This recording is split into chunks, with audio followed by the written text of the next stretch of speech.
Hello and welcome to a new podcast series with Leon John Russell, Luigi and Stephen Dean discussing from A Course in Miracles, the Manual for Teachers, and cross-referencing with the spiritual classic by Nisargadatta Maharaj, I Am That. Enjoy.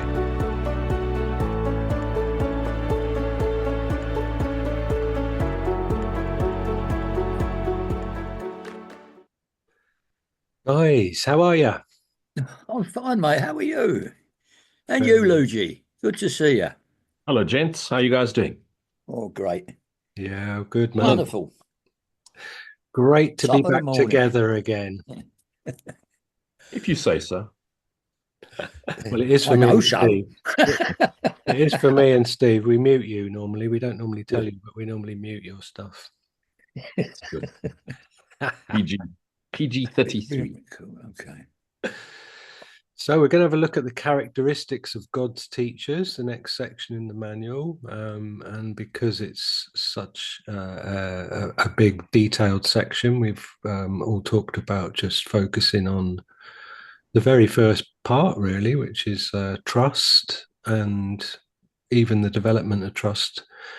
That section, we're going to just put that on the back burner till next time, because there's plenty for us to go through with the first paragraph and the description of trust.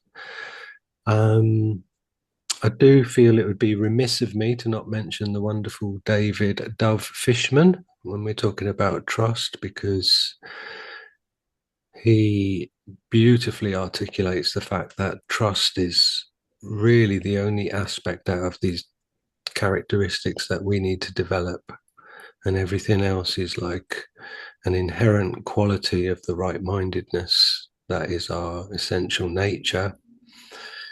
And he also makes a wonderful point about teaching that we all know is like teaching, as the descriptive term is used, the best way to develop that and expand upon it is to do the teaching itself, because you are learning whilst teaching. And we know that a big part of what we've been talking about is this, the lack of distinction really between teacher and learner. They're just words that get used for the sake of conversation, but really there is no difference. And I think it's perfectly highlighted when Dove says, if you want to become a better teacher, then teach, because you are essentially in the audience too. You are learning by talking and by listening and having to refine what you say by going over and over. And I know that's stuff that we've touched on in the other episodes. So beautiful thanks to Dove. Wonderful, wonderful guy. And again, you know, he's made it perfectly clear that there's a lot of people who came to him who you could say were not as far into the material as him. And yet, when he encouraged them to start teaching, then, as he describes it, you know, they would go beyond him and they didn't need him. And I just think it's a wonderful testament to his lovely, humble character and his sharp intellect and take on the material, really. So thanks, Dove. We love you. Yeah, he does a lot of good stuff on TikTok. Well, funnily enough, on there occasionally. You and Dove are the only two people I know who use TikTok, which is one of the most modern social media platforms, and you've got about 150 plus years between the two of you. Yeah. Well, it puts it across a wide spectrum of the public. You see, TikTok is, I mean, you know, it's a lot of them we're putting in front of, like on Facebook. I was sort of like preaching to the choir most of the time. Everybody on there was into Facebook who followed me, but when on TikTok, you get curious people wanting to know what you're about, and you're gradually sort of pulling them in. And I've had a lot of success in that. I've had people interested in what I'm saying. Brilliant. You know, the TikTok is cool. Matter of fact, I thought when it was going to be shut down, like in America, that was the end of it, but it's still running. So, but I'm sort of running it down now because I'm determined to have my quiet time.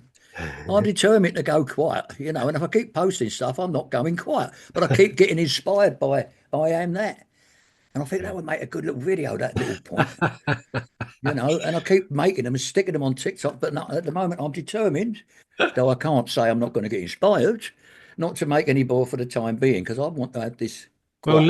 Luigi's been trying to go quiet for ages, and it's not It's very working him difficult for over. Luigi. Well, I'm Yeah, not good finding luck it a with that. doddle either, you know. Good luck with But that. I've been anyway, trying to go quiet for the last 10 years. But again, that's the beautiful lesson. The minute you think you need to get rid of something, the minute you think you need to overcome something, that in itself becomes the obstacle because you move into resistance, and what you resist persists. And that's been an interesting lesson. Mm. yeah, So for I'm not sure. going to try and give up being angry or grumpy. Well, it's a choice, isn't it, really? I mean, anger is a choice. So choose not to be grumpy. Today, I will not be grumpy. I am full stop. God I is am. full stop. I am he. I am. Grumpy in I am brackets. ungrumpy. Brilliant. Let's have a look at Right. this first chapter. Okay, rock. Okay, so the surface traits of God's teachers are not at all alike. They do not look alike to the body's eyes. They come from vastly different backgrounds. Their experiences of the world vary greatly, and their superficial personalities are quite distinct. Nor at the beginning stages of their functioning as teachers of God have they as yet acquired the deeper characteristics that will establish them as what they are. God gives special gifts to his teachers because they have a special role in his plan for atonement. Their specialness is, of course, only temporary, set in time as a means of leading out of time. These special gifts, born in the holy relationship toward which the teaching-learning situation is geared, become characteristic of all teachers of God who have advanced in their own learning. In this respect, they are all alike. All differences among the sons of God are temporary. Nevertheless, in time, it can be said that the advanced teachers of God have the following characteristics. And we will come to characteristic number one in a moment. The first thing that leapt off the page for me there had to be this mention of the fact that at the beginning stages of their functioning as teachers of God, they haven't acquired the deeper characteristics that will establish them as what they are.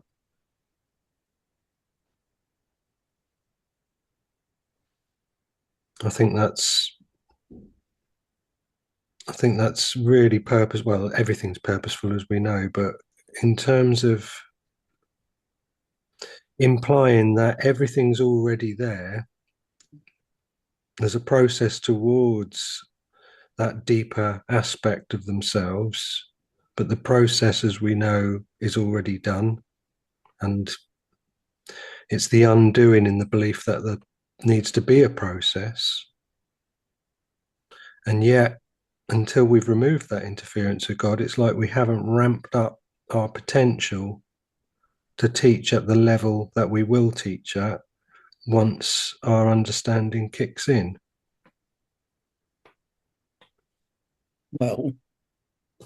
Well, when it says their specialness, of course, is only temporary, it gives special gifts to his teachers. I think the special gift, where am I set in time? These special gifts are actually the first one would be trust. I mean, like that's why trust is the first one in this list of attributes, characteristics. Because trust is absolutely imperative. Because really, it's what they used to call faith, isn't it? Like you got to have faith, you got to have trust. It's the same thing. Really, you got to trust yourself. Yourself is the source, so you got to trust within. Not just trust yourself. That's you can see where it's going in it. It's and not the one about all differences among the sons of God are temporary. Like that part of what Luigi said about the little s earlier on there. Yeah, that was interesting. That's right. If it's the sons of God, in that context, it's sons. Well, the way it's written, it says sons as we are still human. You know, a difference between the sons of God, like the difference is because we're still not with God. So if we were with God, it should be a big S. It's being pernickety, but it's right on, you know. But we all make mistakes, I suppose. Apart Yeah. from me. Apart from you. Well done. Thank you. I thought I did once, but I was wrong. That's the nature of the beast. Lou, I know you want to pick up on the following sentence. Why don't you dive into that? Well, first and foremost, for me, A Course in Miracles is addressing the dreaming Son of God. So it's talking, it's the right mind infused, joined with the memory voice for God, calling the dreaming mind to awaken to self. So all of it is addressing us at the level of mind, except in this section. In this section, it is addressing the characters in the dream who think they have a purpose and a function and a purpose and are looking for meaning in a meaningless world. So it's addressing us as characters in our own dreaming mind. And it's trying to draw attention to this is about function over form. So don't pay attention to the form of the teachers in terms of physical appearances. Mm. It's not just someone who's decided they are formally teaching A Course in Miracles. Everyone and anyone can be your teacher because everyone is teaching and learning all the time. Learning is just remembering, true learning. And importantly, the point I'm trying to make is that it's addressing us as characters, or as in the Tao or in Vedanta, the jiva, the character, the character who thinks it thinks, the character who thinks it senses and feels and perceives. And it's saying to the character, the the students and teachers, it's saying, pay attention to the function, pay attention to the message, not the form of the teacher. That's primarily the first message in this text. The deeper characteristics is taking us to the center of the bicycle wheel, taking us all to the hub, because at the core of the hub, the characteristics are the same, identical.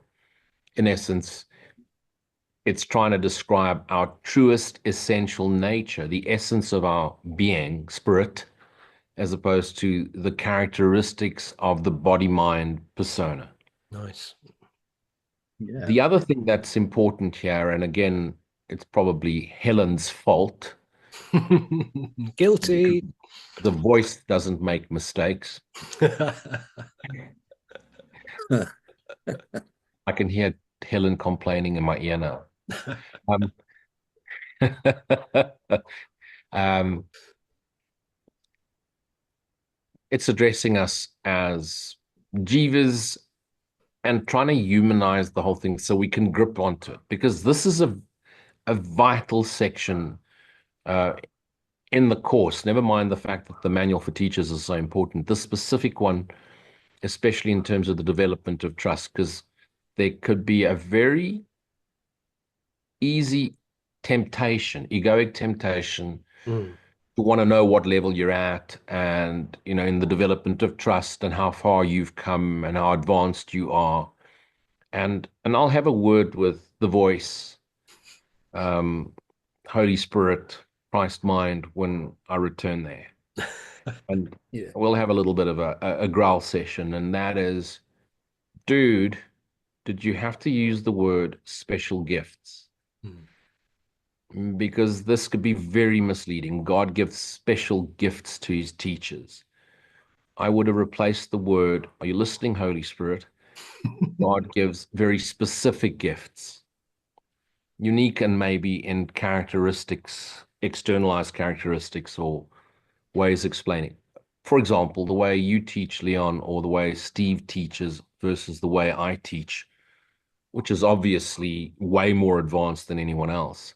Of course. because, you know, I'm a special teacher.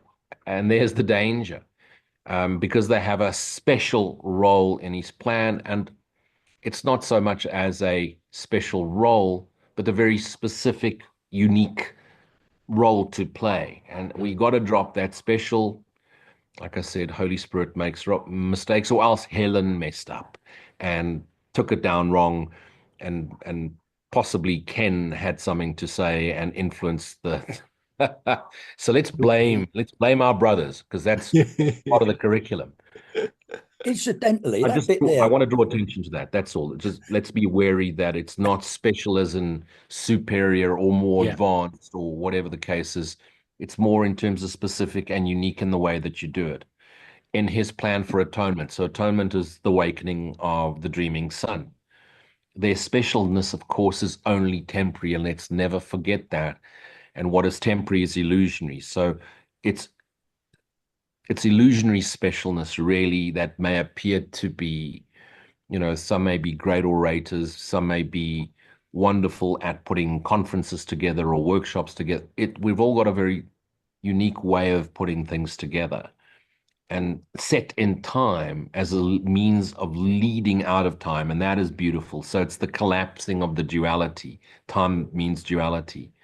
These special gifts, these unique individual gifts born in the holy relationship, and that is vital, because holy relationship is saying, I've chosen to seek first and foremost the awareness of self, the peace of God, the uniting. Prodigal son reunites with his father. That's vital, because the minute you've made that decision, whether you call yourself formally or informally a teacher for God, you immediately move into a teacher for God role, to which the teaching learning situation is geared.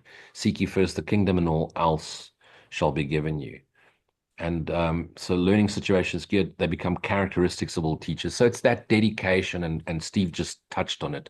We move out of faith, because faith is always based on belief, and we move into trust. Now think of your relationships with people you know.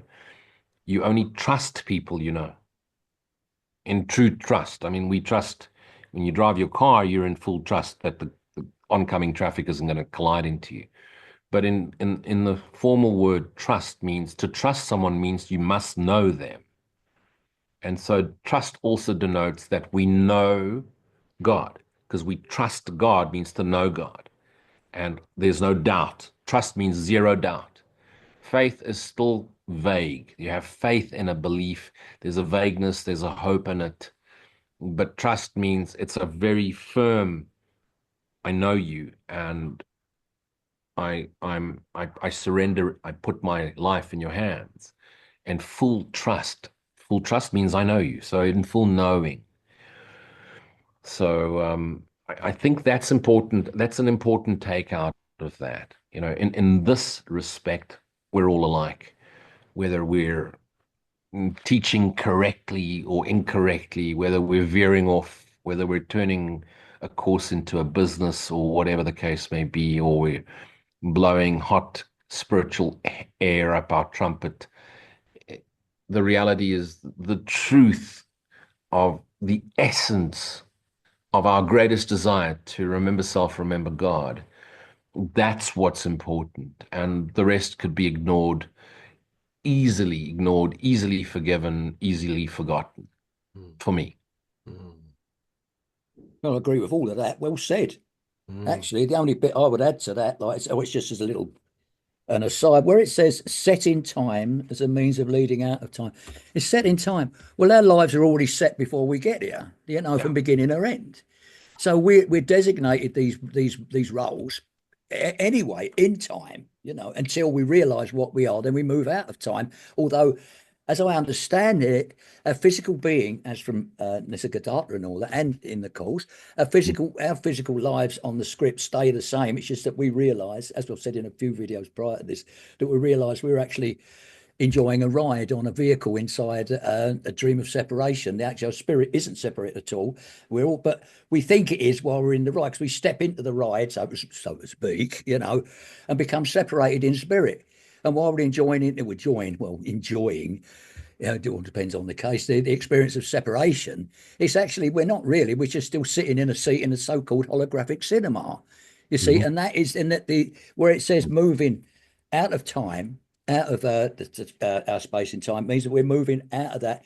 The body carries on doing what it does, but we now realize that it's actually just a dream or an illusion Mm. or a distortion of truth or an idea or whatever phrase you want to call it, Yeah. But that's what it is, Brilliant. as I I think see you've it. both really expanded beautifully on that first line because, like I said, it's like the deeper characteristics that will establish them as what they are. And I think, listening to what you're saying, Steve, is like the predeterministic kind of expression in the course of like, you cannot but be in the right place at the right time, Yeah, or exactly. You're what you're your supposed to be. passage through time and space is not at random. The script is written. You can't establish the curriculum. All of these same sentiment framed in different words to say to us that you think your journey into a deeper understanding, but like Lewis was saying, which I think is brilliant as well, is like, if we come back to the hub and the spokes analogy, we're describing characters as spokes, and then there's also the character, for want of another word, in the hub, and the two are, they are the same, but they're not the same, if you know what I mean. Yeah. Yeah. Yeah. And I also was thinking about that lesson where it says, I trust my brothers who are one with me, Yeah. from the workbook. Well, that's Going what you to trusted, that they are one with you. Yeah. yeah. If we go to the movie analogy, Mm-hmm. you're an actor with a very short memory span. Jonathan Livingston Goldfish. And Yeah. and you go to the cinema and you sit down and you're watching a movie and you've forgotten you're acting it. And there's your character dressed as a cowboy, and he robs a bank and kisses a maiden, and as he's getting away, forgets to fill up his car and drives off a cliff. What a plot. And you're sitting there screaming at the screen, going, no, fill up your car. No, fill up your car. Don't drive in that direction. Hey, what are you doing? You're resisting what is. You've forgotten you've played that role, and you've forgotten that you're the character on the screen. You've forgotten there is no movie. It's not a reality. It's just a screen, and the screen is your awareness, and you're both the character and the cinema and the screen and everything that's happening. Mm. It's done. Your choice is to watch the movie and just enjoy it, and Yeah. not regret the role you played or wish you had played someone else other than that cowboy to fill up his car Yeah. and rob a bank. You're resisting because you're the producer of this entire thing. You've done the whole thing, and you would have kept doing it, kept producing cinema, had you not heard a voice that said, "Hey, none of this is true." Mm. Why are you getting so wrapped up in the errors in your script? It's over. Awaken to the reality. It's done. Switch the lights on. The Mm. light has come. The fact that you're able to see the cinemas, there's light. Without light, you wouldn't be aware that you're aware. Well, even that, if you look at the projector, if you're looking at the screen with all the action going on and turn around and look at the projector, you see a single white beam coming out. And that white beam is responsible, it's everything on the screen is you. The white beam is the source or whatever's projected here. And the images are just the illusion. All the Yeah. colours on there are all made out of that single white beam. And that white beam is producing the whole thing. And you're the one it's being projected onto, believing it. Once you become the screen again. I mean, that's Rupert Spira. That's one of the main sources of his teaching. He says, like, look through the 3 dimensions and just make it 2 dimensional and pull the 2 dimensional screen towards you and look behind it, basically. Essentially, that's what he's saying. You just pull yourself to the screen and realize that God is behind the screen. That's how I understand his teachings. I've listened to a few of his videos, and that seems to be his mode.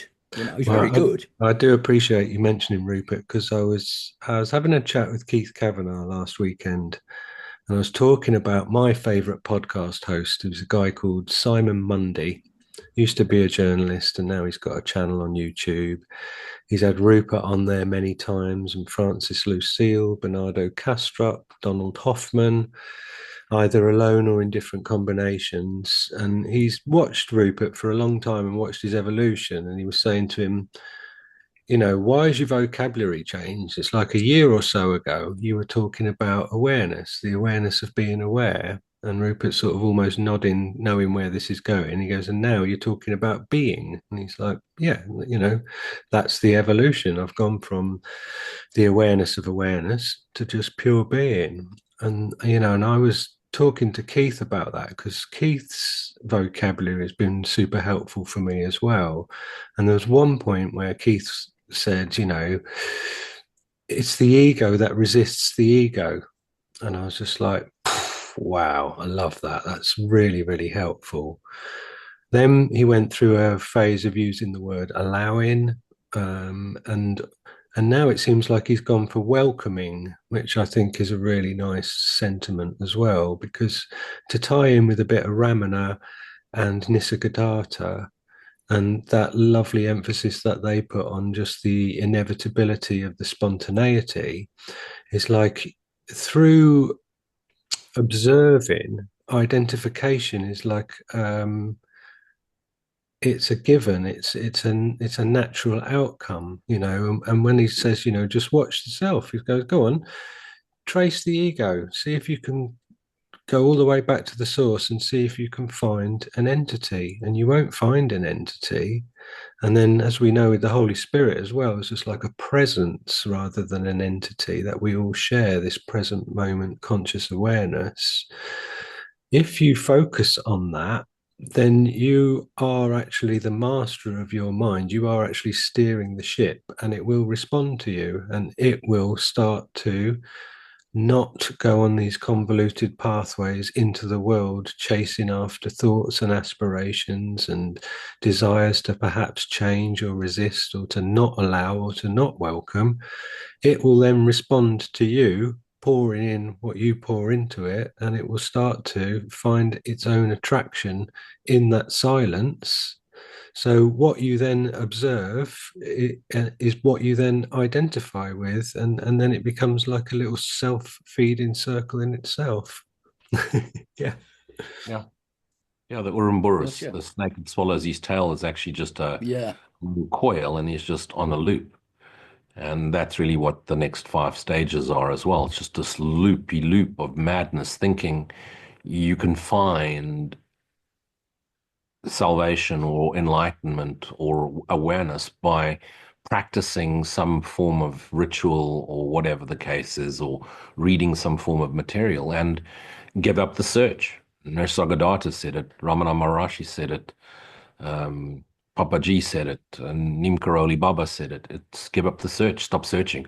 But you got to search until you get to that point of realizing there's nothing more to search for, and abide in silent stillness, or abide as awareness, or rest in peace. Mhm. How do you get to a point where you realize you know nothing? By thinking you know a lot. And then eventually it dawns on you actually know diddly squat. But that's the beautiful trust. The trust, once that moment of remembrance, awareness, self-realization is there, trust is inevitable. Trust isn't something you can force upon yourself. It becomes an inevitable state of being, state of awareness. All of a sudden, there's just full trust.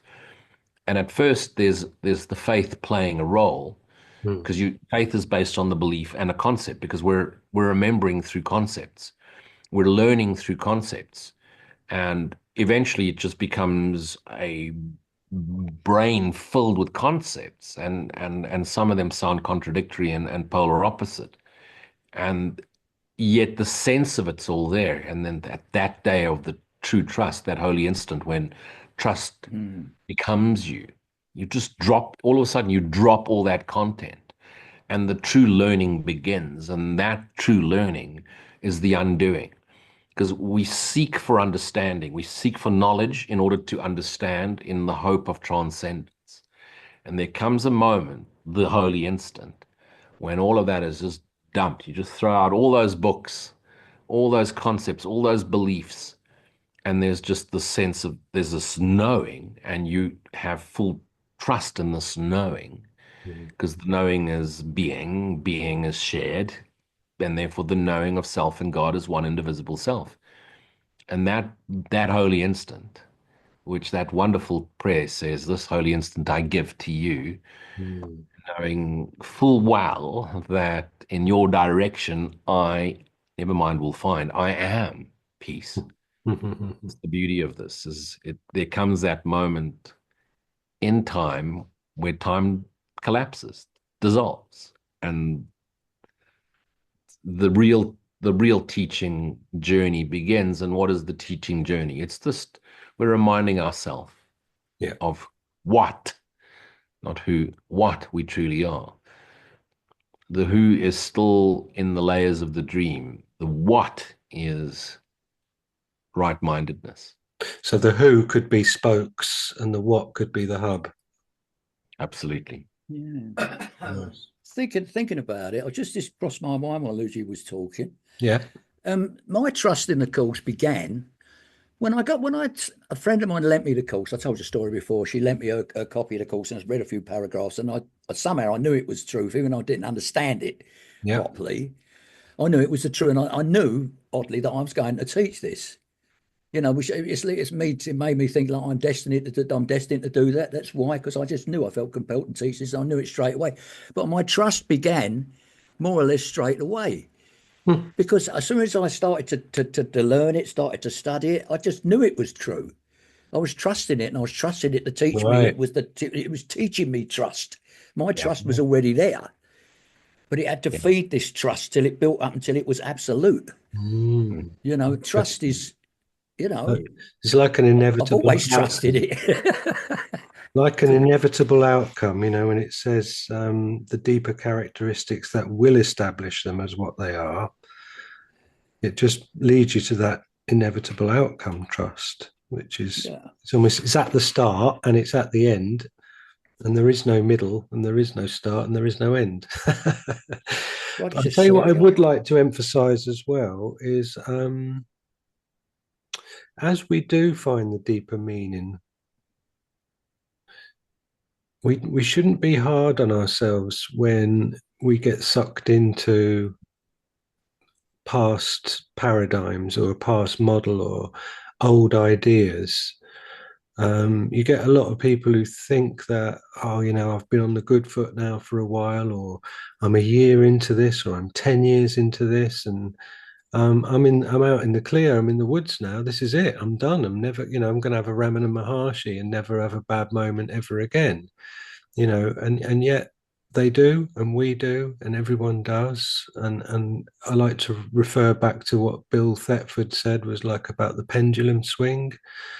And he basically said, you know, you will vacillate between right-mindedness and wrong-mindedness. And basically the goal as such would be to just reduce the time spent away from right-mindedness as you go along, you know, just make that pendulum swing shorter each time, but just be kind to yourself and know that some days you will wake up and you will get annoyed about something, or you will see something on the telly and think, wow, you're just going to go into it, concepts, and then out and in and out. But you have to remember that it's the fact that you can even recognize that the two things exist is your salvation, because you're recognizing your capacity to recognize something means that you are not it. Well, even in David Godman's videos about Maharshi, even Maharshi was attacked, and he was about as awake as you could possibly get. According to him, some robbers come to the ashram, and one of them was hitting his legs with a stick. Right, and apparently they was hitting his legs, and he's just looking at the thing going up and down his leg, and just said, "Well, you stop hitting my legs with that stick." you know, and he was totally unfazed by it. You know, to him, it was just like, oh, look, someone's walked in, they ripped my legs with a stick. Will you please desist? You know, I'm not finding this to my liking. Thank you. You should Don't try come that, again. Lou. Eh? I would like to see you try that, Lou. But that's the impression I got from it. You know, so even someone as holy as he can come under some, unwarranted attack. You know. So, but it's the only case of it that I knew about. That he mentioned anyway. So yeah, into each life a little rain must fall, as the old saying goes. Yeah. Mhm. This is Mm. this is the typical, this is the big challenge that students of a course or of any non-dual path struggle with is, shit still happens. And they're like, but I'm on the spiritual path. All this nonsense should stop now. How come it continues? And then you've got those that say, well, the world's an outer reflection of inner conditions. So just like that lady who dropped her eggs and milkshake last week because Leon Oh hooted his car. She must have created it. What has she done to deserve this? And therefore it's her fault. No, guys, yeah. it's just that this our dreaming mind dreamt up this entire thing from the inception of the Big Bang to every planet that and star system that's been made in between, and every single life form organism from the amoeba to the Course in Miracles student is dreamt up by the dreaming mind. What the dreaming mind could never have conceived of was the very core essence of itself, which it couldn't remember since it fell asleep and became trapped in its dream, was the core essence of what we are. Our truest essential nature is pure love, is the very source energy of source, God. And as much as you try and resist or deny or denounce, or you could have the attitude of nihilism or avoidance or disassociation, the essence of you, the very DNA, if I may use that term, of what we are, um, DNA stands for divine and awakened. The DNA of what we are cannot be forgotten. And as much as we want to stay asleep and dream up whatever horror stories of the biblical distortions we try and imagine, the truth will be remembered. It will return to the surface. Like, I'd like to draw attention to what Steve said a little earlier. He picked up the course and he knew. It was a knowing. He knew he could trust it. How on earth did you know? Mhm. You can't explain that. It's trying to explain the Tao or trying to explain what God is. You can't explain that full trust that comes in. It's a knowing. And no, don't even bother trying to explain it, especially not to a scientific mind or a skeptic or a trapped in translation religioso. You're not going to convince them. So don't even bother. But you know because you know. And how do you know? Well, it matters not how you know. You do. And it's in that knowing that the trust is, and that's what's beautiful. Mhm. And and this is why I always urge, someone says to me, "Oh, I've just bought the course, I've just gotten into the course, how should I do this?" And my first instruction to them is before you start reading anything, go to the clarification for terms so you understand what the terms really mean, because they're going to use them and you're going to be confused with old religious terms. And then go straight into manual for teachers. And only when you've completed the manual for teachers, at least 6,742 times, then should you start the course, because the core, as I said, the manual for teachers is addressing the jiva, the characters in the mind, and saying, hey, look out for this. Be aware this is coming. Be aware of characteristics are irrelevant, external appearances are irrelevant, psychic phenomena, you can use it, don't use it, doesn't matter. But be aware that at some stage in your transcendence sequence, I won't be talking. I, the voice, the real you, Mhm. the memory of self and the present moment awareness of God will now address you, the dreaming mind. But for now, I'm addressing you, the appearance of a character in your own dream. Yeah.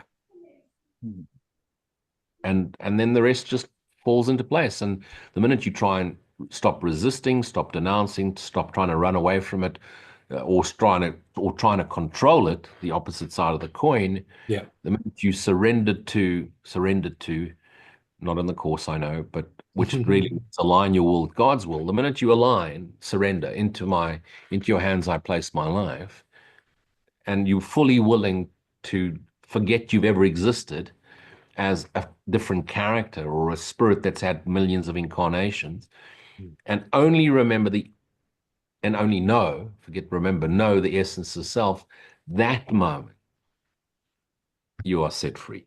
Mm.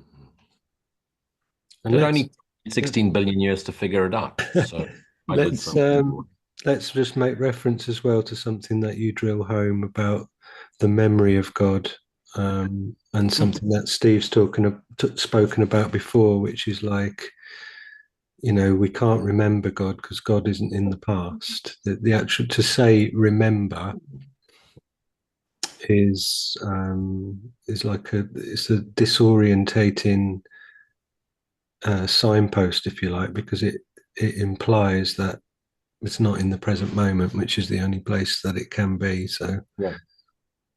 So I like to say, and this is new, this is a refinement that's come about in the last few weeks, is remember self.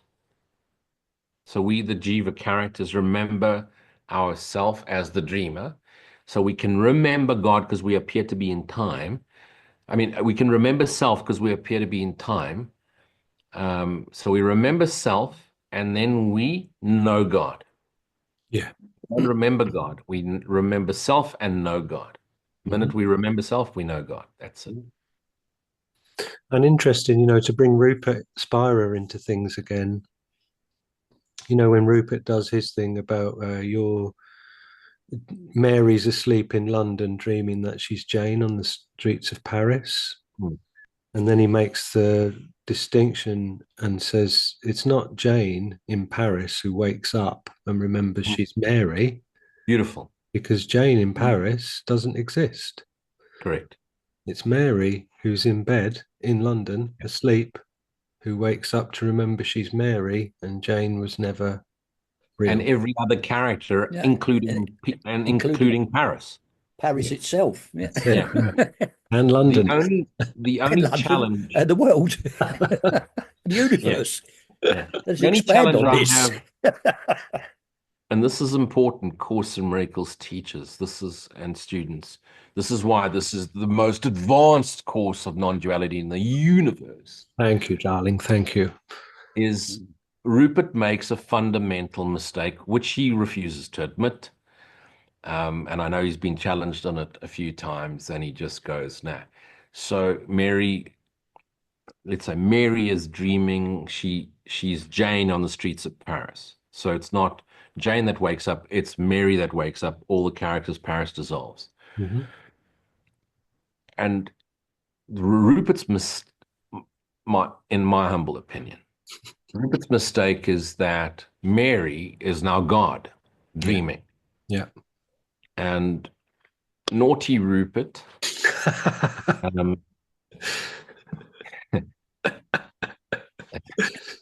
I have the utmost respect for Rupert. He's been a phenomenal teacher for me in terms of non-duality.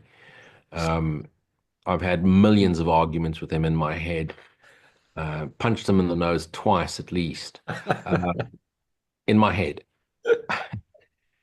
And that is, sorry, Rupert, you're missing a step. Fundamentally, yes, God is all there is. So yes, fundamentally, the sun is the extension of God, and therefore the essence of the sun is God. But if you leave out that step, that God isn't dreaming, but the sun, or in this case, Mary, the daughter of God, let's not leave out the feminine.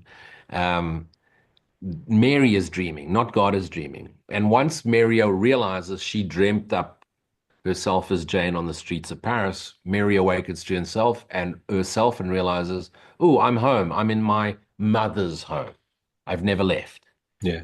That's a fundamental step, because if you, and this is what I find quite strange, from Rupert is he's a student of non-duality, Ramana Maharishi, Meister Eckhart. He has definitely made um, non-duality very palatable for the Western world. Mm. But by missing that little step, which is easily assimilated if he understood Atman is Brahman, but there's an Atman. It doesn't go from the Jiva straight to Brahman. The Mm-hmm. Jiva realizes Atman, I am Atman. And the core essential nature of Atman is Brahman.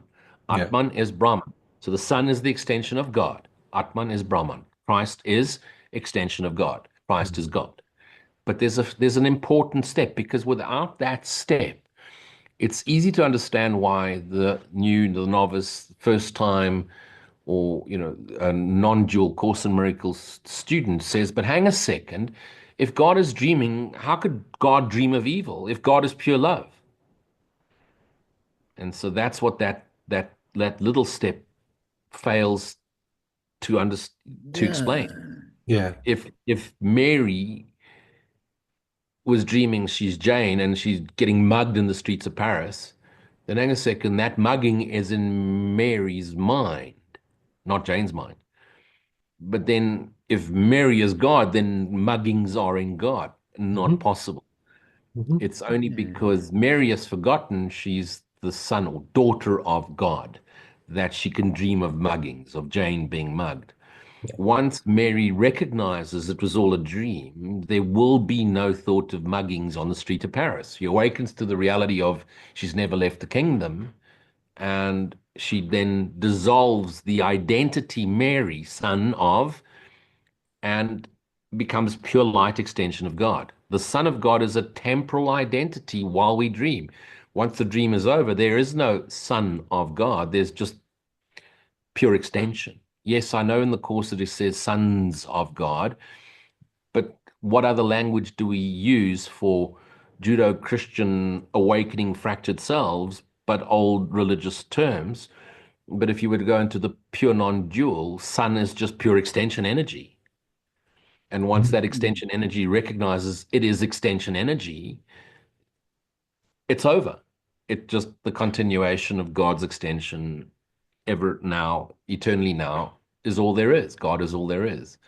So And it's that is articulated with there's nowhere that the son ends and the father begins, so there's nowhere correct. the father ends and the son. That's a really And powerful. if you think of it in terms of energy, Leon, then it's just that's a perfect explanation, just energy or pure light. There's nowhere where the light starts and the light ends. There's nowhere. It's just Mm. a continuation of Mm. ever present, eternal, now here light. Mm. Also, there's what you're saying about the God wouldn't project at someone getting mugged in Paris. That's covered in the book about where it covers God is not mocked, as it says in the Bible. God Yes. is not mocked. Because the way it says it in the Bible, it makes it sound like God's threatening you. Don't you mock me, mate. I'll chuck a lightning bolt No, at you, that exactly. kind of thing. Yeah. But what it really means is like God is not mocked. If you think God is not mocked by you believing that this world, this evilness of this world, is anything to do with him. He is Absolutely. mocked if you think it's his Brilliant. creation. Brilliant. Yes. Yeah, Yeah, that's how 100%. he explains it. It is not mocked because you don't mock him by insinuating that he's responsible for this. You're responsible for this, not him. Yeah. Mm. So he's not mocked. It's Brilliant. not a threat. Yeah. It's just telling you. Like I It's said, just it's just a matter of time, and the Course in Miracles is going to hit Rupert on the head, and then he's going to refine even the word being.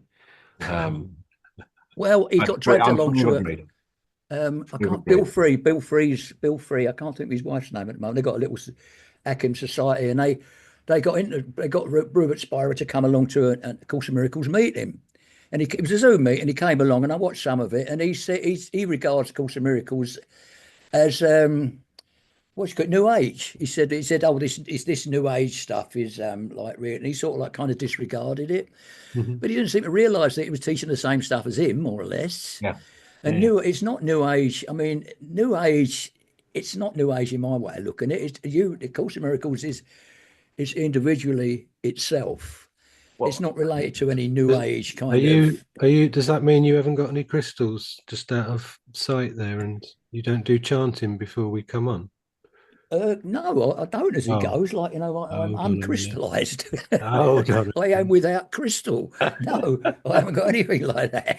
Because I know, see those two statues I've got a couple behind. of Buddhas in the garden. I was just going to say, those two statues behind Lou, he never pans out because there's a unicorn either side of those as well. Absolutely. He Made keeps out them of, out of shot because he doesn't want us all to know. yeah, it's made out of, crystal from the Pallades. Show off. Mail order. But let's come back to Rupert. Um, like I say, forever grateful. He really, the clarity in which he makes very often difficult concepts easy to understand are phenomenal. But, so forever grateful to Rupert. But the one person to me who's never compared teachers, but I resonate with him is Francis Lucille. I love the way he explains the non-dual concepts. Ultimately, for me, and I find myself very drawn to the way she teaches, is O'Hara. She,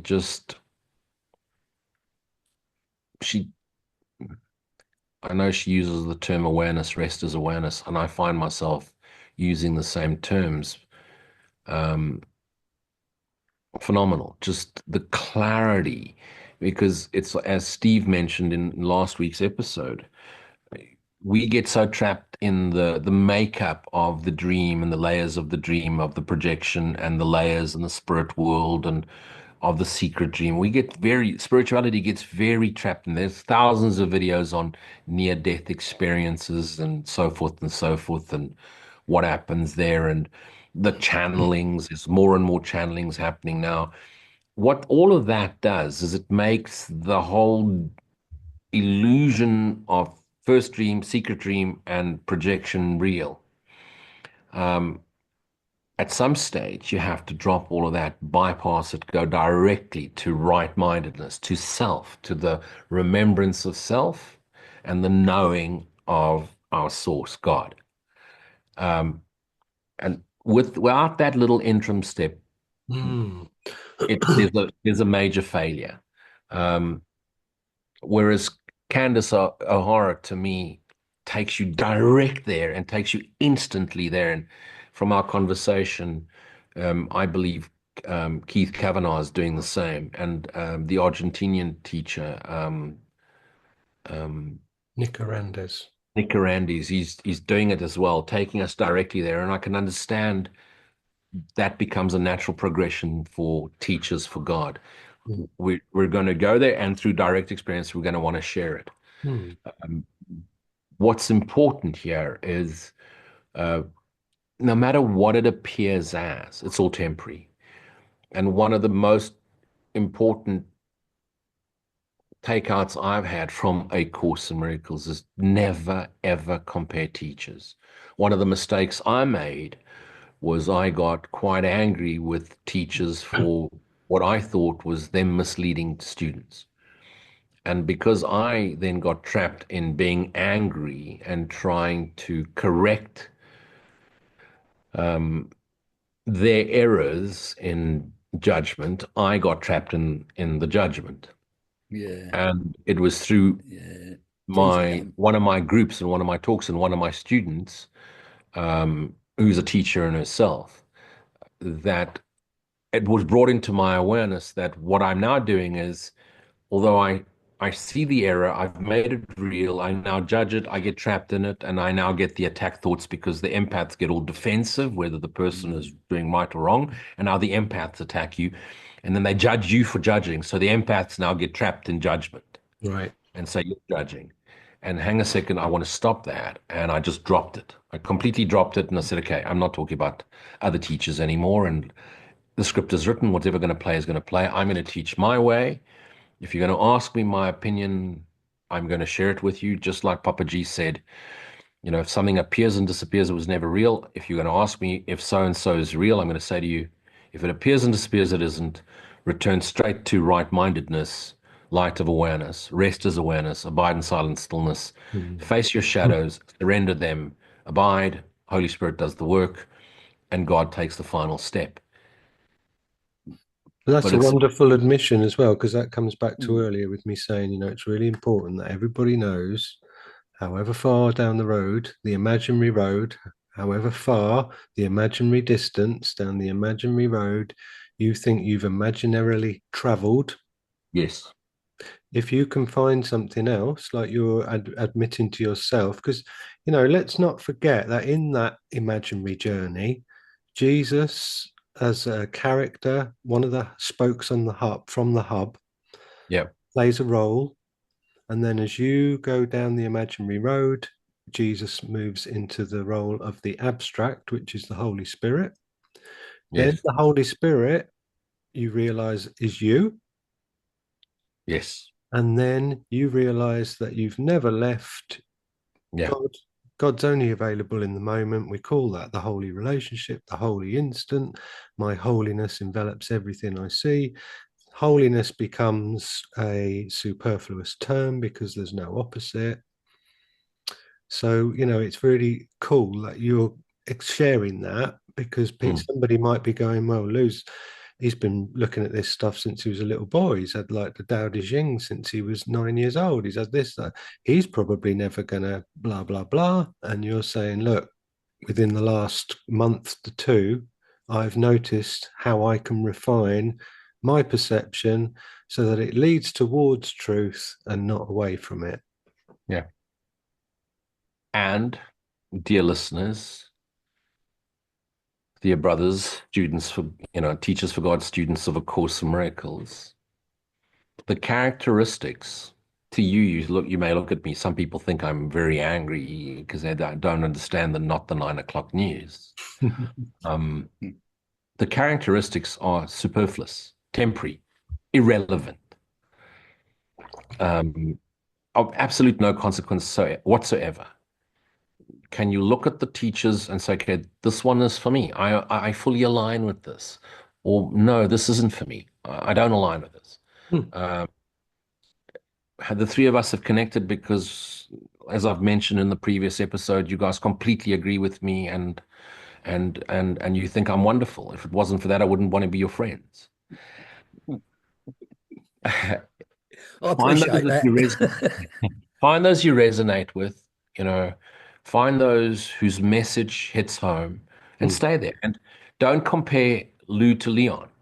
You know, next thing you're comparing characteristics and facial features and the accent or the fact that, I mean, just, can you look at the three of us, realize we're completely different, yet our hearts are fully aligned. We seek ye first the kingdom. That's it. That's the true alignment. The characteristics of the teachers may seem to soften. The minute you Hmm. get into judgment, should do this, shouldn't do that. I had a question the other day, um, and it was just beautiful alignment. Why that question came in my direction, I have no idea until I answered it. And then I realized that's exactly why. I've just gone through the direct experience. There Hmm. was a student who's been a vegan his whole life, and his whole system's breaking down, and he's an O blood type, and he's gone to see a nutritionist, and the nutritionist said to him, dude, you should be on a carnivore diet or keto at minimum. And he's now gone onto carnivore, and his whole body's changed and his whole life's gone, and all the autoimmune system problems have gone. And he's healthy and he's got clarity, and he's putting on weight again, and he's able to get up in the mornings and go to work, and the depression's disappeared and the bipolarity's disappeared, and he's off the the psychiatric drugs. He's a completely different person. And now someone in the course community said, yeah, but you shouldn't be eating cows. It's wrong. Hey, you're only eating parts of yourself. The whole thing's you. So the minute you start judging, you should do this and you can't do this and you should, don't do that. All you're doing, and I recognize this. As much as I was trying to help people and see the clarity and understand the truth and understand the illusions and the specialness that some teachers try and make themselves to be, all I was doing by judging it and pointing it out was I was trapping myself in that conflict, Hmm. even though for me it was clear what is true and not true. But now I was getting people judging me for judging, which is weird, isn't it? Hmm. And and then let it go. Just let it go. Now, Yeah. can you look at Lou and Leon and crazy Steve and realize, hang a second, if you think crazy Lou is less crazy than Steve, you're absurd. These three guys are completely just as nuts as each other, just in completely different ways. And hang a second, the only reason I recognize they're crazy is I must be too. Yeah. You know, can you look at this and Ron, honestly, can you look at me right now and not judge me for whatever? And just say, okay, I'm aligned or not aligned. I'm learning from you, or I can learn nothing from you, and move along. Can you truly look at me and not judge? Can you? Can you? Well, I mean, what we talk about to a lot of people will be judged crazy straight away. If you stop the average Joe in the street, like, and tapped him on the shoulder and say, guess what, you're dreaming. No, I'm in your dream. Sure. You A know, teacher for they God think you were a shouldn't be bit smoking. crazy. A teacher for God shouldn't wear a hat in a formal conversation. A teacher for God shouldn't smile so much. Really, what the fuck's wrong with you, Leon? You're mad. Only mad people smile so much. You No, you know, should be wearing a white robe and sandals. absolutely. You Well, grow your I hair could be about wearing. down here. Keep the I'm sure beard. you're wearing sandals, Take Steve. off I'm your sure gloves. you. Yeah, I've got them. They keep me grounded in the You best know, possible way. Sandals of God. yeah. Sandals of God. Yeah. The only thing is not of God in this world are Crocs. I'm convinced of that. Clock. Oh, yeah. I'm there, mate. I'm there with that. That's the proof Like that I the say, I devil. don't judge I anymore. I don't, don't judge anymore. No, but that was the devil's greatest trick, was that he made people think that Crocs didn't exist. You're making me laugh. Stop it. Yeah. Let's have a look at this paragraph. For the first characteristic, number one, trust. We won't go into the development of trust this week, as we said, but let's just have a little look at this, because I think it's a wonderful way to build on that sharing. So, trust, this is the foundation on which their ability to fulfill their function rests. Perception is the result of learning. In fact, perception is learning, because cause and effect are never separated. The teachers of God have trust in the world because they have learned it is not governed by the laws the world made up. It's governed by a power that is in them but not of them. It is this power that keeps all things safe. It's through this power that the teachers of God look on a forgiven world. When this power has once been experienced, it's impossible to trust one's own petty strength again. Who would attempt to fly with the tiny wings of a sparrow when the mighty power of an eagle has been given him? And who would place his faith in the shabby offerings of the ego when the gifts of God are laid before him? What is it that induces them to make that shift? that trust. The The trust. trust. The foundation. The trust. Like I say, when I first got the book and I trusted it, it was truth. It was the truth straight from the beginning. That was my foundation, as it says here. This is the foundation, the trust. Maybe that's why you resonated with wanting to emphasize Nisargadatta's trust of his guru, Steve. Well, funny That enough, must have jumped out at you. jumped out at me. Well, look at this. Afterwards, I looked at yesterday to see what actually was we were going to talk about the day it's been and I saw it was about trust, and then I opened my book as I do every day, and it opened at this page. Um, this is Maharshi, no, not Nisargadatta talking about his guru. He told me I'm the supreme reality. What did you do about it? I trusted him. This is Nisargadatta, and I remembered it. Questioner, is that all? Nisargadatta, yes, I remembered him. I remember what he said. You mean to say that this was enough? What more needs to be done? I am is enough to heal your mind and take you beyond. Just have some trust. Wow. And that was on the page when I opened the books for my daily scour, you know. what it is with Nisargadatta is because everything I learned over 15 years with A Course in Miracles, I've done loads and loads of videos teaching it, and I've used things that I've plucked out of the air, different analogies that I've borrowed off Advaita and stuff like that. And they're all in there, every single one of them. And he said them long before me.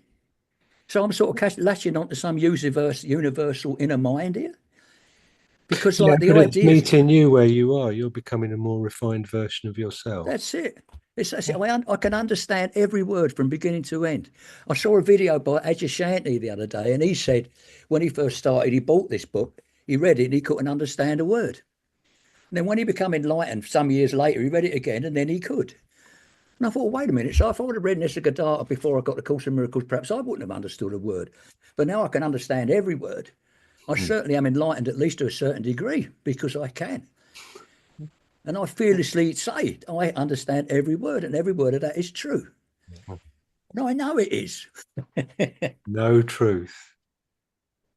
I have trust. You have trust. I was fortunate enough to read I Am That a few years before the course came in my direction. Right. Interesting. And the minute I picked up the Course in Miracles, there it was, I Am That. I'd also been following the teachings of Ramana Maharishi and Neem Karoli Baba, Ram Dass made famous. Meister Eckhart. I was reading Meister Eckhart in my late 20s, and there it was. But it didn't have the clarity I received through the course. And like you, Steve, the minute I picked up the course the second time, first time quoted from it for a section of my second book and then put it down and gave the book away. But the second time I picked up the course, there was a sense of knowing. And that knowing was complete trust. I fully knew and therefore trusted completely that this was that keystone for me to finalize that beautiful overarching theme of non-duality and awakening to self-reality.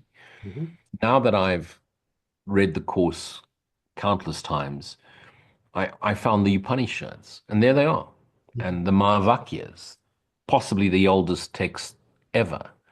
The Tales of Gilgamesh, Book of Thoth. It's identical. You see the parallels in everything. Even some of the analogies are similar, except there was no cinema screen analogies. But ocean, fish, we're all dissolving into that hub, that awareness of being, awareness of awareness, present moment awareness, presence, the lightness of being, this holy instant. That's the beauty. And, that's the power that keeps all things safe. Because I think of in my growing up life in South Africa, the war in Angola, the bodyguarding, and the crime in South Africa, how we live with firearms and blah, blah, blah. It was always about keeping the body safe and those around me safe. It's irrelevant now. The essence of me is forever safe, forever free. And the minute that, because it is fear-based, dissolved, not fully yet, is dissolved, almost completely dissolved. It's almost there. Little pangs every blue moon. The safety is there. It's never mind, trust the world, trust the whole universe, meteors included, because it's not governed by gravity.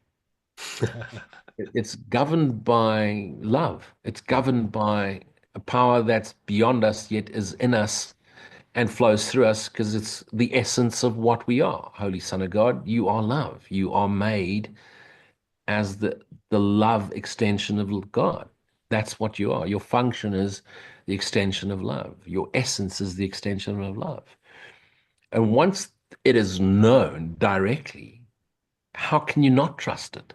It's beyond anything we could ever imagine as body, mind characters. It's beyond imagination. There's a depth and gentleness of knowing that is all powerful. I studied it in martial arts, the strength of gentleness, the strength and flexibility, the reed and the wind. I now get it. I understand. Mm. Beyond understanding, it's lived. I live it. And I wish it upon all my brothers. I Amen. will it upon all my brothers. Yeah. Let's have a look at that sentence again, then, now, based on the back of what you've just said. So, the teachers of God have trust in the world because they have learned it is not governed by the laws the world made up. It is governed by a power that is in them, but not of them. It is this power that keeps all things safe. It's through this power that the teachers of God look on a forgiven world.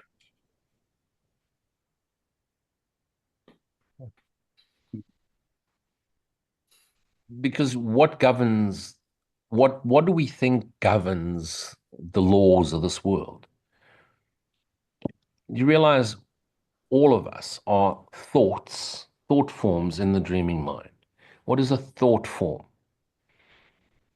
I urge you all, look up Candace O'Hara. Rest as awareness is the channel. We're all just points of view of what we all could possibly be or what the dreamer is.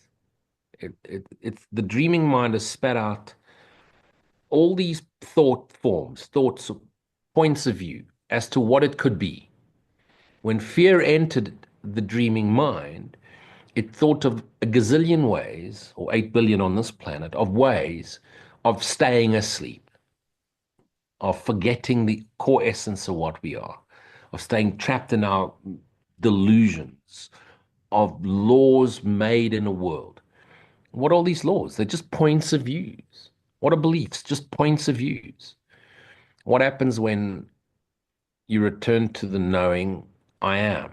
The I am is present moment awareness. I am is pure awareness. Christ mindedness, right mindedness is pure awareness, pure being, if you want to use Rupert's word. What happens when you know pure being as self? All points of views converge, bicycle spokes, onto the center hub. And what's in the core of the hub? A hollow, a hole, holy hole, the void, truth. Yeah. What you said earlier there about us being extensions of God, which we are, and how can we know what his extensions are until we know what God is? But it's the same way. I'm always using this analogy because it's a good one. But when we dream at night, the people in my dream are extensions of me. No matter what Absolutely. they think they might be, they go about doing their dream stuff, and I watch them, totally an observer. But they, whatever they are, they're purely me. No matter what they think they might be and what the antics they get up to, but they're doing it through my power. If I wasn't powering them, they wouldn't be able to do it. And 100%. that is a little a microcosm of what we actually are. Yeah, It's the as above, so below analogy. yeah, yeah. So as you dream of you, so you at night dream of yourself back in some streets of Yeah, Paris, interacting with other parts, but every character, the goods and the bads in your dream, are all fractures of your dreaming mind. yeah. It's all separation. Again, the separation just goes on and on and on. Yeah, It just, because it's like we're telling the same story to ourselves in a myriad of forms. And yeah, yeah. the Big Bang is a perfect example because it's like there's a distant event, there's a memory of a distant event where everything came from a single source, exploded outward, and separated into billions and billions of separate pieces over billions of years with loads of space and distance in between them all. And it all landed so perfectly all over the place, like all landed here and landed there. There's the mammoths and there's the dinosaurs. Yeah, all that. It reminds me of Yeah. that Big Bang thing. Remind me of the old-fashioned televisions with a great big tube on them. Yeah. Some of the older ones used to turn them on the back, used to go bang, and then the picture would slowly appear. Do you remember that? Yes. It fired a big bang at the back of the TV, and then the picture would appear. We might Yeah. be on some giant TV screen somewhere. Yeah. Yeah. That's just an Lovely. Not analogy. not the 9 o'clock news. Yeah. Yeah. Yeah, yeah. International celestial 9 o'clock news. So this is the bit of I am that I've got for you guys this week. Very interesting and un unsurprisingly pertinent to where we've ended up with the conversation. It's from section 64. Whatever pleases you keeps you back. And the questioner says, how does one come to know the knower? I can only tell you what I know from my own experience.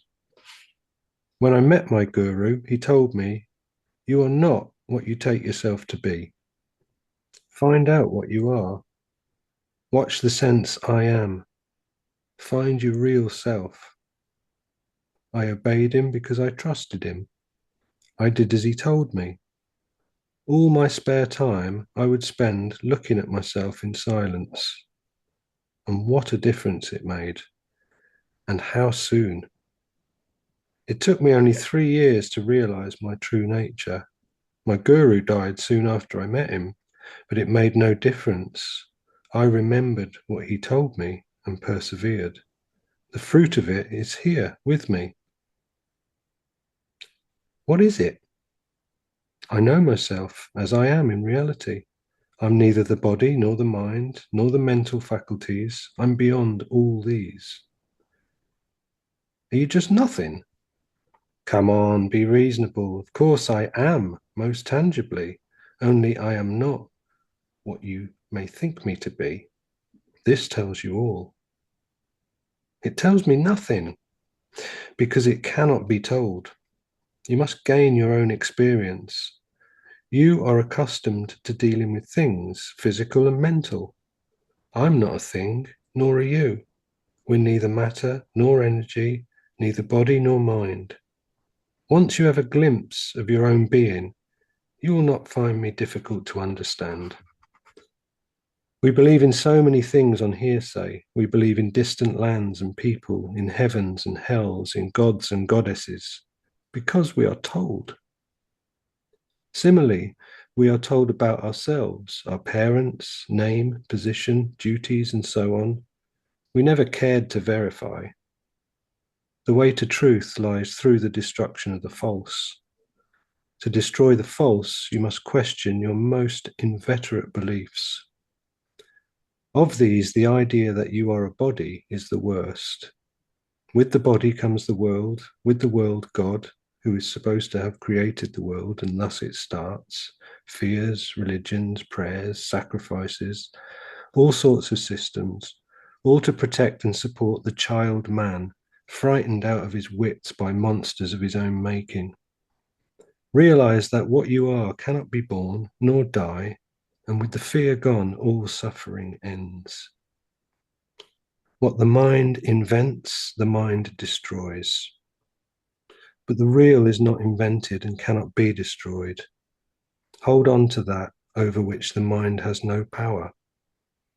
What I'm telling you about is neither in the past nor in the future, nor is it in the daily life as it flows in the now. It's timeless, and the total timelessness of it is beyond the mind. My guru, in his words, you are myself, are timelessly with me. In the beginning, I had to fix my mind on them, but now it's become natural and easy. The point when the mind accepts the words of the guru as true and lives by them spontaneously and in every detail of daily life is the threshold of realization. In a way, it is salvation by faith, but the faith must be intense and lasting. However, you must not think that faith is enough. Faith expressed in action is a sure means to realization. Of all the means, it's the most effective. There are teachers who deny faith and trust reason only. Actually, it is not faith they deny, but blind beliefs. Faith is not blind, it is the willingness to try. Well, it's trust nutshelled, isn't it, really? It's just the importance of trust he's emphasizing there, as we know. Just the importance of trust. Just the importance of trust. Well, No big deal. well, it's just. Chuck it in the It's drawer. just, isn't it? Chuck it in the drawer. It doesn't Trust is matter. everything then. Trust is just. Underline it, double underline it, bold type, gold plate it, capital J. Oh, no, T. No, J. Trust just. Oh, God. Justly trusted. Absolutely. It's because we don't trust that we're having this conversation. It's because we don't trust that we're watching thousands of YouTube videos looking for the answer. If you look at the teachings of these great sages that came before us, our brothers, like a Jesus, Ramana Maharishi, Nisargadatta, Neem Karoli Baba, Ram Das, for example, too. Papaji, one of my all-time favorites, just love the way he explained things. Listen to them over and then Rupert Spiro, Francis Lucille, Candace O'Hara. Why are we listening to all these people?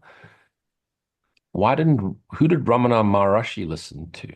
I'm sure you read a few books, but what he did mostly is abide, rest as awareness, abide in silent stillness, rest in calm, Stillness. rest in peace, just direct experience. Don't follow my footsteps. I've gone the very, very long way around, reading thousands of books and so many different paths and trying to understand it all, and then writing books about the paths. And I get to a point now, I don't want to watch it and listen to anything.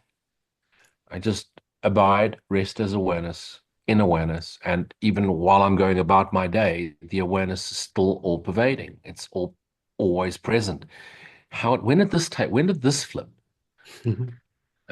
Yes, there's definitely a receding of awareness, but there's still an awareness, even when I'm annoyed or getting angry, which of course is less and less so lately.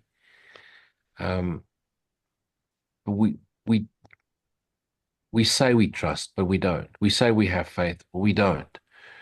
We're looking for answers, and the challenge, as beautiful as social media is, because we have access to so much information, people's lifetimes condensed to a couple of hours, and the core of their teachings, the truest part of their teachings, we can access, but they will remain meaningless and trapped in the realm of concept and belief until we have a direct experience thereof. So if there's anything I could urge you to do is find the time, like you just read Nisargadatta doing. Find the time, go and sit and abide.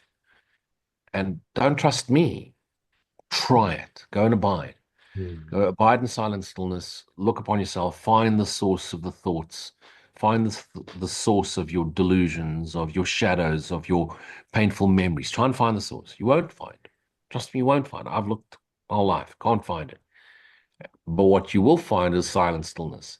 And from that silent stillness, from that void, flows the lightness, the infinite lightness of being, the knowing.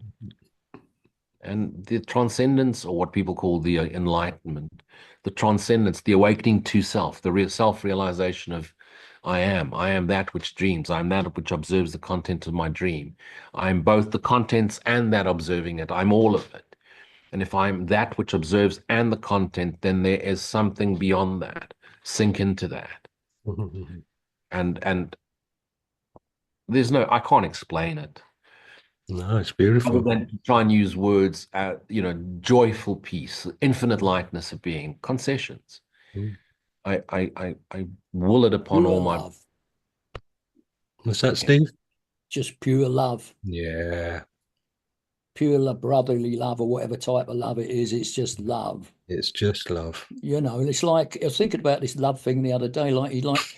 We've got a little cat, and I love our little cat, right? We love this cat, and it's absolutely pure love. I absolutely purely love this cat without condition. The cat, there's nothing about it not to love, apart from me scratching up the furniture and stuff like that. But when you see it going about doing its thing, I absolutely love it. And I love that the way I love all of nature. I love it. I know it sounds a bit sued, but it's true. I love all of nature. And it Yeah. personifies when I look at that cat. It is everything, and I love my wife, of course I do. But it's like the whole thing is like you take it out of that and spread it all around you. Yeah, you're a If you're master surrounded at by it. love, You're a if you're master surrounded at by it. love, if it's in your heart, it's going to project out, and you have love all around you.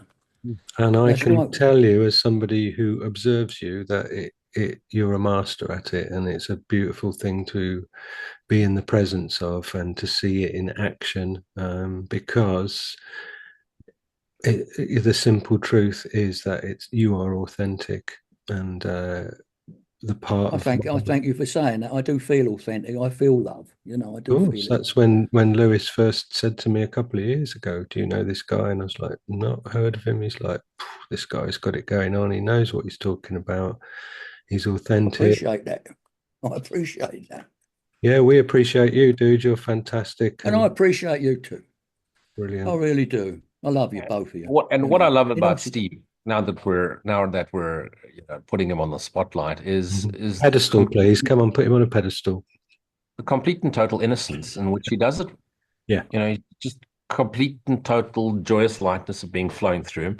There's always a smile in his voice, whether he's talking about serious subjects or not. There's always that smile in his voice, and yeah, and of course, I love the hat. all right. Thank you. Thou I shalt do. not covet thy brother's hat, Lewis. But love Yeah, thy neighbour. something No else matter what hat. I really want to bring into our shared awareness is don't believe a single word any of us. Always use discernment. Don't just listen to some dude on YouTube, and you'll very seldomly hear me use words like love. I've no clue what love is. Unless love means peaceful joy and presence, then I might understand what love is, but I have no cooking clue what love is. I Close really enough. don't. It's For close me, enough. peaceful joy. It's just So a word, isn't it? It's just a word. It's coffee and love is an cigarette. extension. Coffee and Like, cigarettes is definitely love for me. Convinced. I love my friends. Yeah. Infinite Um, lightness of being Yeah, is your description for love, though. just a yeah. lightness, just a joyous lightness of being. Yeah. Um, That's it. They're all what's words. vital is whoever's listening is don't believe us, but at least try every now and again. I call it disciplines, and perhaps that's the wrong term, but I call it my disciplines, which started 15 minutes in every morning, and 15 grew to 20, and 20 became an hour. Mm. I now do 4 hours every morning from 4 to 8 a.m. before I start my business day. And I push sometimes 10, 12, 16-hour working days. So there's no excuse. Okay, I don't have a family, no kids.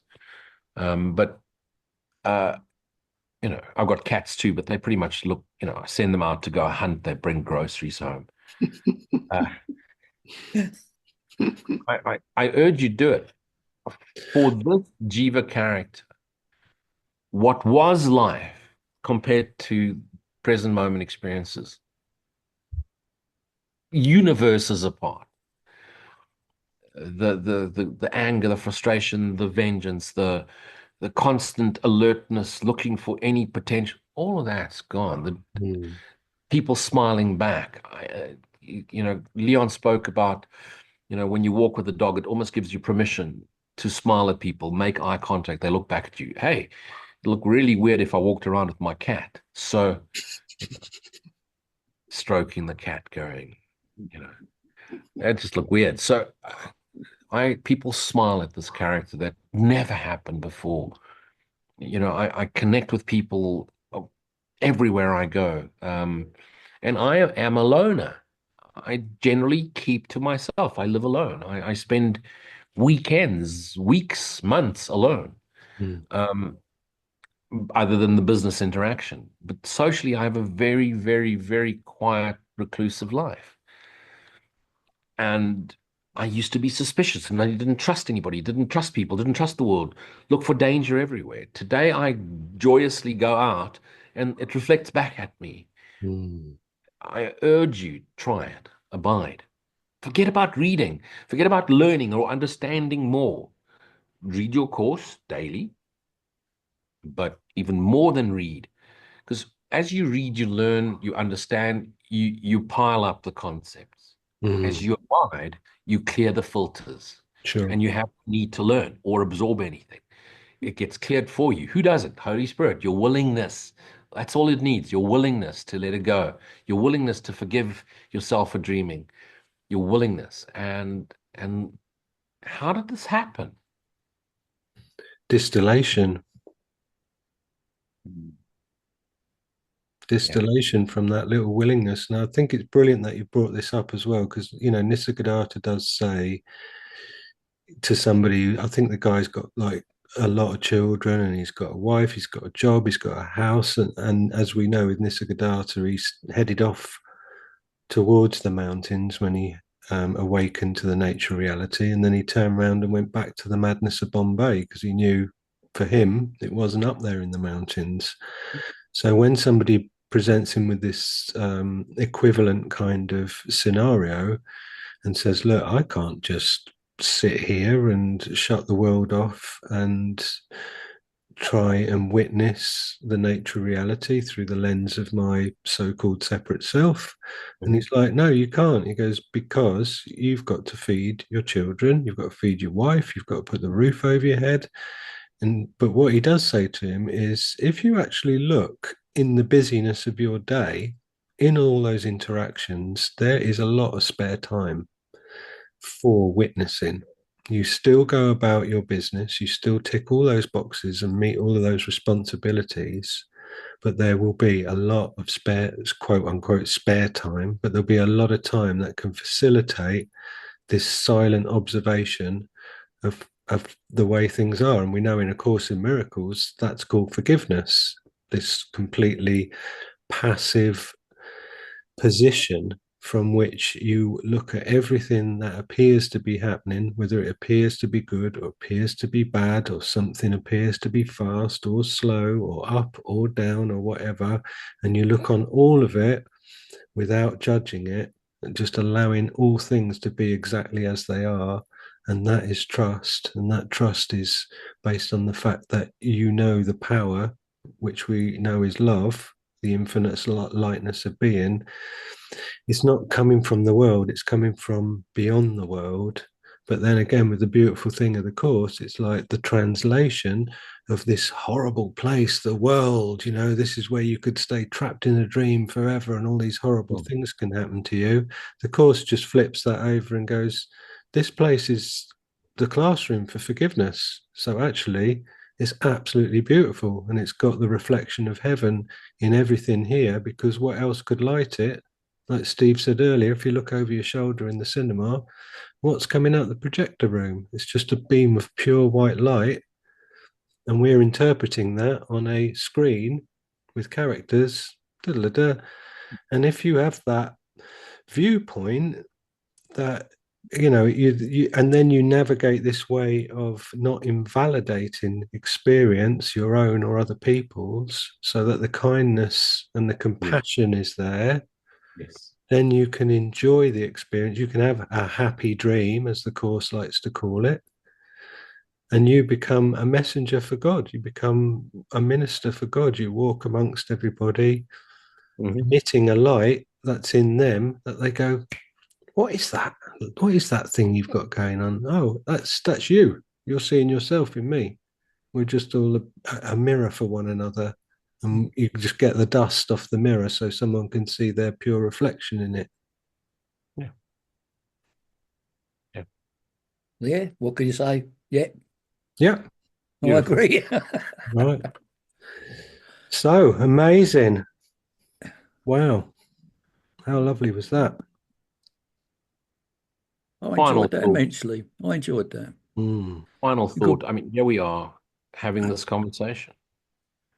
You know, do either of you remember that we're actually recording this and someone else is going to be watching? I forgot. Having a great conversation where we're remembering self, remembering God, or remembering self to know God. Mm. Beautiful.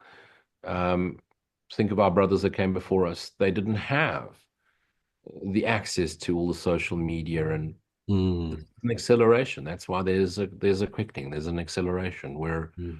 accelerating and remembering. It's the most beautiful time to be in this world, regardless of the atrocities that seem to go on and what that president's doing or this country's doing. The world's still a far better place than it's ever been.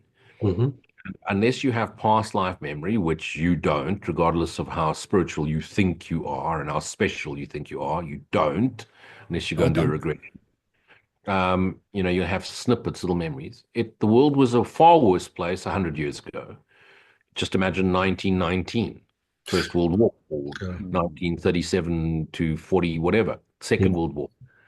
This world's a far better place than ever before. Yes, we got shit, but it's nothing in comparison to what it used to be. Yes, we have corruption. You think there's never been corruption?